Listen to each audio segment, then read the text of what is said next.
This is Gerardo Del Real with Digest Publishing. Joining me today is the CEO of Vizsla Copper, Mr. Chris Donaldson. Chris, how are you? I'm good. How are you? Great. We're here at the 2022 Beaver Creek Precious Metal Summit. What's your take so far? Well, it's busy. I think it's most people they've had in a number of years, and obviously good to see people in person and not over Zoom calls. I said Vizsla Copper, and I think the name Vizsla is most closely associated with silver. That was a great success story and still is running, frankly, that I missed, right? I'll be honest, I thought the widths were going to be not what we needed to mine. And look, the team blew it out the park, right? It's one of the best performing silver stocks of the last several years. So when you reached out about Vizsla Copper, and I looked at the market cap and I looked at the group behind it, and I saw that it was the same group, and I saw that you were involved. So let's have a conversation. So this is why we're having a conversation. Yeah, fantastic. I mean, Vizsla Silver just keeps hitting down at their project in Mexico at Panuco there.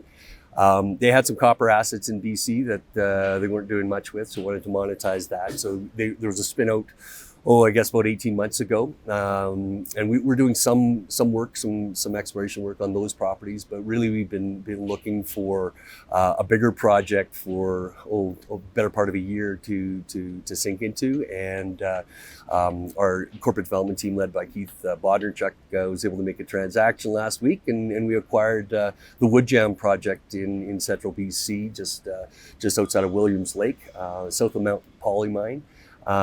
So yeah, fantastic and transformational really for the company. It's a huge project with huge exploration upside. Tell me a little bit more about that. Yeah, no, the project's been around for quite a while.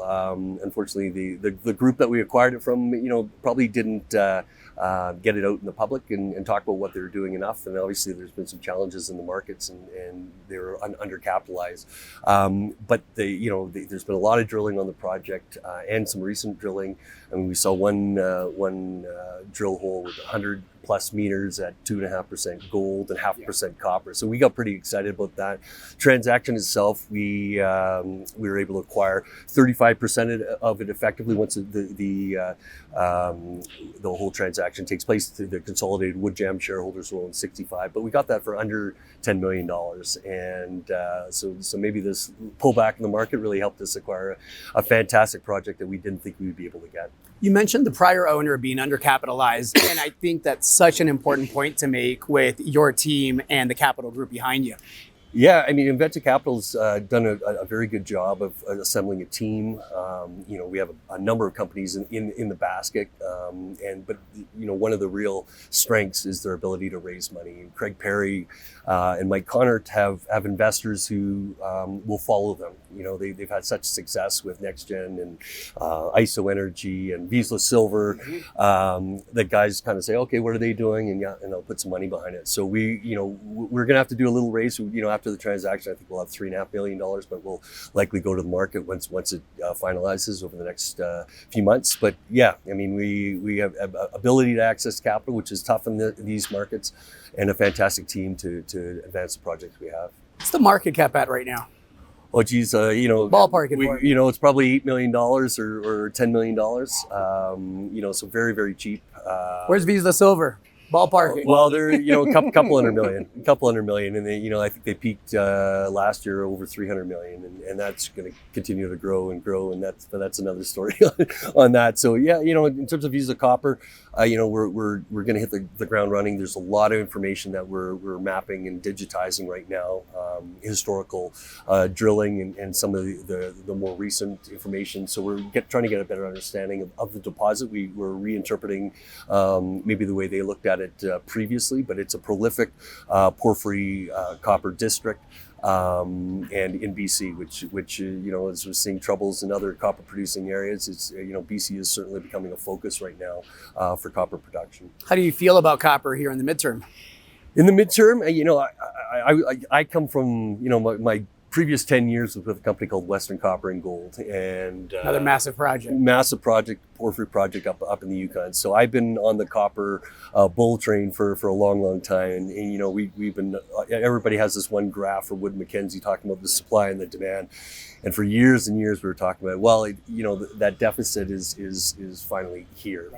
We're having our challenges right now with the world economy and on the macro side, but it's not sustainable. You need, to achieve any fraction of the goals that the world has for electrification, we need new projects, and we need a lot of new projects. So I'm very bullish on copper. I think even if the global macro falls down, what happens is there'll be infrastructure projects which will kickstart the copper run as well. So and what are we at?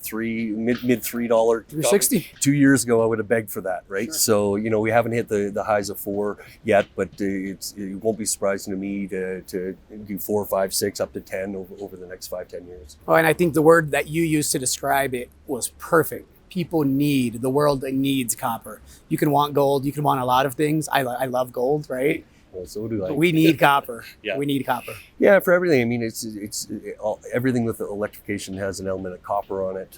You've seen the stats. So it's multiples of copper needed in electric vehicles, which get a lot of the headlines. But it's also the daily use for any kind of building and housing and so forth. So, certainly bullish on that, and happy to have a more advanced stage project. We'll look to restate the resource that's on it. It's already at about 2 billion tons of copper and 1 million pounds of gold. So it's already sizable, but we want to maybe focus in on some of the high grade zones. It's a heck of a head start. 2 billion pounds of copper, 1 million ounces of gold, roughly, for how much? $8 million? Just under 10, yeah. Pretty good deal. Chris, thank you so much. Hey, I appreciate the time. Thanks. Thank you.